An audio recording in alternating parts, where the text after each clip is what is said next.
Hi guys, my name's Tiffany. I'm here to talk to you about breastfeeding.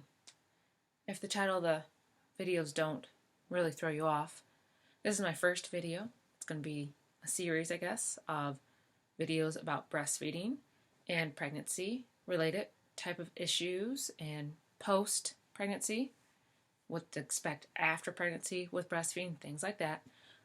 I am a breastfeeding peer counselor. I'm a lactation consultant as well, or lactation specialist is actually my other title.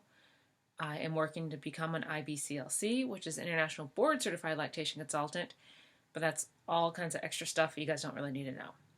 So, I'm going to talk about this video about some of the things I've heard from my clients, some of the issues that are easily fixed. Probably the biggest one I get is moms telling me, well, grandma didn't make milk, so my mom didn't make milk, so I probably won't make milk, so I don't think I can breastfeed. Which is really sad because we know now that formula companies have tried to drill this into moms' minds and brains. Your mother, your grandmother, more than likely had the situation where baby didn't stay in the room with them. Granted, I'll tell you, way back then, mom was in the hospital for 3-4 days, at least 3 days. Now, we give birth, they kick us out as fast as they can, unless you have a C-section. And way back when, they had the baby. I mean, even further back, grandma might even have been slightly out of it, just drugged up a little bit to, keep the pain away and, make birth easier. So they take the baby, throw them over that way. Yeah. They measure them, they weigh them, and sometime in between that, they announce the time of birth. Your mother probably had APGARs where they just check all the reflexes of the baby, sight, quick sight, muscle movement, stuff like that. And then they cleaned them up. They wrapped them up, put little bonnets on their heads, and presented this brand new cute baby to you. All clean, scrunchy face. Usually they put the little hats on them so they could kind of get that little narrow head from the birthing canal so you didn't see it so much. It comes down. It really does. There's so much room and soft spots, all that stuff, so baby's head does round out. It happens sometimes. So what we now know is the first hour. They call that the magical hour. And that typically now, most hospitals, not all, means you give birth, they put baby in your chest. You've probably seen videos about it. They put them right on your chest. So then baby's not cleaned up, baby's not weighed, baby's not measured, APGARs aren't taken for that first hour. So that first hour, it's so critical because that gives baby the time to crawl to your nipple. They call it the breast crawl. Simple terms, easy. And it allows baby to get assimilated or just kind of figure out that nipple. Typically, moms will report that's probably the best latch they ever have the whole time. If they're having issues with the breastfeeding, that is the easiest one. They're like, wow, it's just so easy. Baby crawls, falls asleep. Crawls, falls asleep. Crawls, falls asleep. That's why they call it an hour. Most babies don't take an hour. Some babies do. Sometimes you have to give them a little push, a little angle, put your leg back, and they just kind of find it. Some of these videos you can find on YouTube. It's impressive. You don't think a newborn could just lift their head up like that and just put it back down. They lift their head up and they put their arms, and you're like, whoa, I thought babies are so fragile. So, I mean, if you don't get that first hour, and some moms don't. They don't have that first hour because they themselves are incapacitated because of other issues. But that first hour of that latch, baby finally gets on. They'll suckle, and fall asleep. They'll wake up and suckle, and fall asleep. They're getting the first few drops of your colostrum that's in your breast. And then with the baby suckling like that, that triggers your milk to let down and come in. Doesn't happen right away. Usually between day 2 and day 5 or 7. If you get to day 5 or 6, we ask our moms to call us. Call the lactation consultant in the hospital you probably met. Because there might be a few things we could do to help that milk to click in. Not saying you're doing anything wrong, but sometimes you're not doing everything right, and then boom, milk comes in. We try to tell our moms that that hour is really important. That means nobody besides your partner, dad, best friend, anybody can be in the room. Doctors usually get you cleaned up, and they're quiet, and they move out of the room. No nurse will come in, not unless you need them.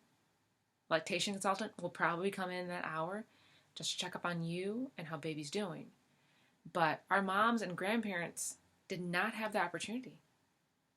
Babies are wrapped up, put on their chest. Oh, sweet, sweet, sweet. Take some pictures. Take the baby in the bassinet, roll them to nursery so mom can relax. But I don't know about anybody else. I was super, super, super, super up when I had my baby. I was like, oh, wow, she's here. Oh, wow, she's on my breast. Oh, wow, oh, wow, oh, wow. We'll talk about the second night, a whole nother video, which is a whole nother issue, another fun time. It makes you have some thoughts of like, I really did this, so why did I do this? Another one I get a lot is, my breasts are too small. I won't be able to breastfeed. Not true. Look, I have B. My breasts are a little bigger before I had my daughter. Probably large B, small C. And they grow. Typically in that third trimester, a lot of women find tenderness during their first trimester. Really tender. You're like, oh, ow, ow. It's like kind of like you're growing your breast again. Like when you're preteen, you're like, nobody touched me. These hurt.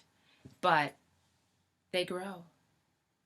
Some women don't see a significant gain until after they give birth, and that milk is starting to come in, and they'll wake up and like, whoa, whoa, whoa.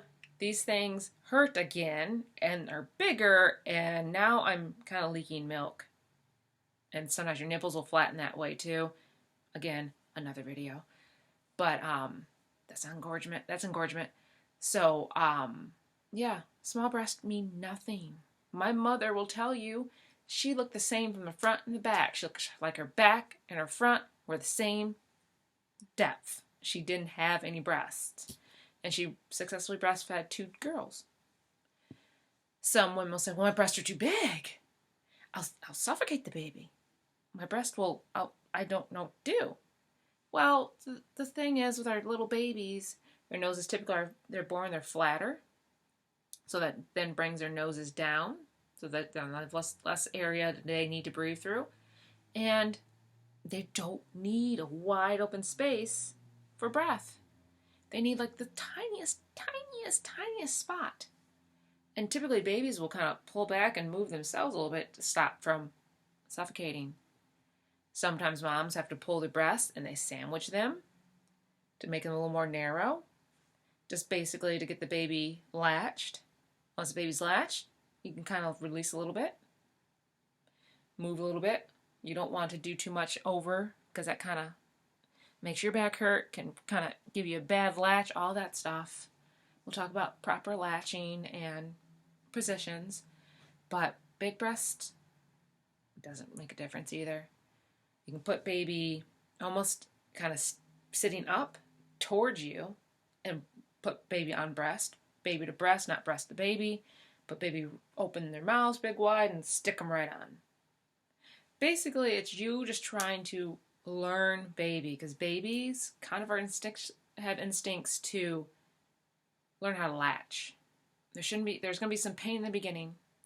That pinch of pain, people go, oh, and then it goes away. If it doesn't go away, again, more issues, more videos. But I just want to talk to you guys about that beginning thoughts of, I can't breastfeed. I mean, those are only 2 of the issues I hear. Those are the 2 largest issues I hear, though. Breast size, big or large, and my mom couldn't do it, and maybe I had one child and I couldn't do it, so I can't do it with this one. I'm here to help. I'm going to leave my email at the bottom of my videos. Email me. Talk to me. Send me questions. Tell me what you want me to do a video on, because I'm more likely to do it. Breastfeeding is my passion. Teaching women to breastfeed is my passion. It is natural. It is how we all got here. Way back thousands of years ago. The cavemen did it.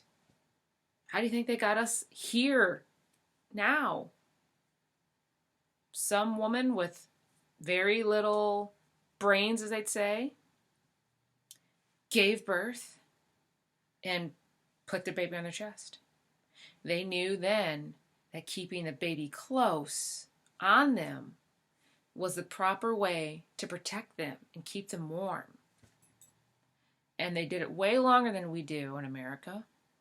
Skin to skin is so beneficial, and we don't do enough of it. And there's no such thing as spoiling your babies. So again, I'll continue doing these videos. Hopefully I can get them every Tuesday to you guys.